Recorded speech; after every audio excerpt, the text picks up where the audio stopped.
Oke, selanjutnya kita akan melihat pengaruh zero dan juga pole ya terhadap magnitudenya. Jadi yang kita akan pertimbangkan adalah magnitude responsnya.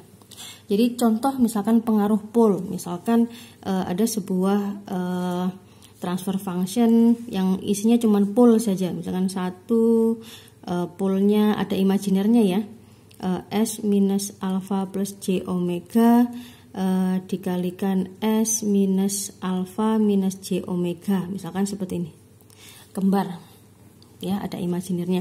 Jadi kalau kita gambar pole yang pertama itu kan minus alpha ya, bagian realnya minus alpha, kemudian bagian imajinernya adalah setinggi J omega dan minus J omega. Ini misalkan plus J omega, ini minus J omega, berarti kan posisinya di sini ya kan. Sebut saja ini adalah alfa 1, ini alfa 2. Oke, kita perhatikan misalkan mau kita plot nih magnitude responnya. Di sini sumbu Y adalah magnitudenya, sumbu X-nya adalah omeganya. Kita mulai dari posisi 0. Oke. Misal posisi 0 di sini kan ya, omeganya sama dengan 0. Kemudian sebut saja misalkan distance-nya ini sama-sama 10 misalkan. Ya, berarti magnitudenya tadi kan berarti 1 dibagi D1 kali D2 kan gitu. Ini D1, ini D2 ya.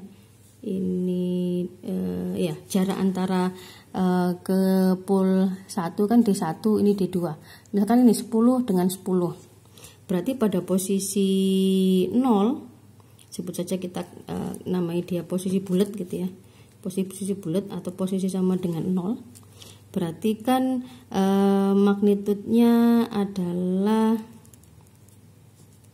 1 dibagi 10 kali 10 gitu ya, sama dengan 1 dibagi 100, 0,01. Nah di sini misalkan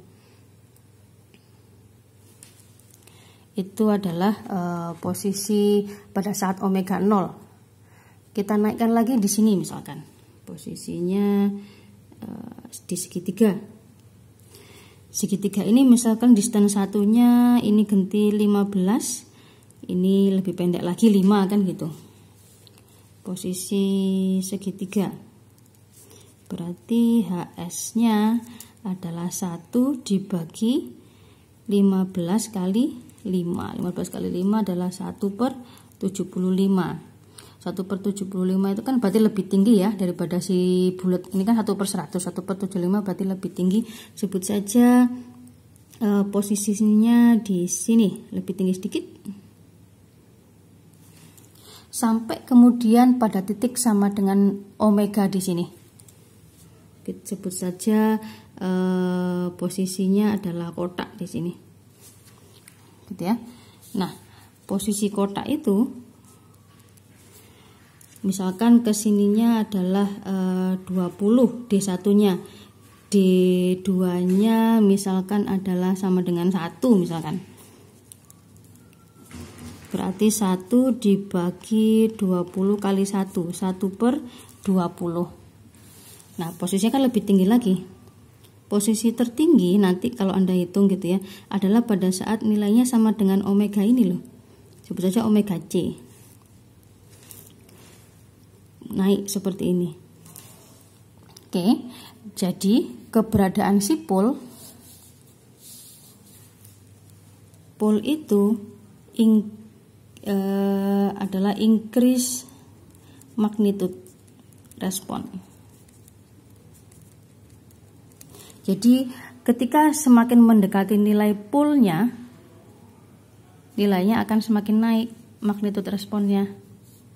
Sehingga kesimpulannya adalah pole increase magnitude respon. Kita lihat sebaliknya apa yang terjadi kalau pada zero.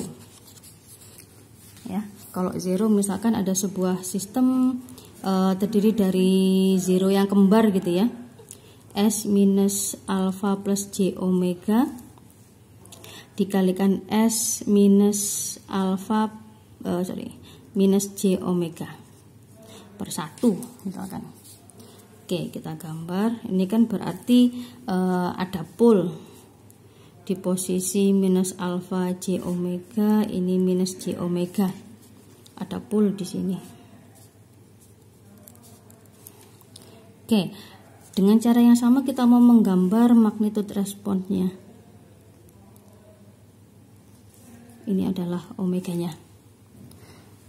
Oke, tadi magnitude responnya karena ini adalah 0, maka R1 dikali R2 kan gitu.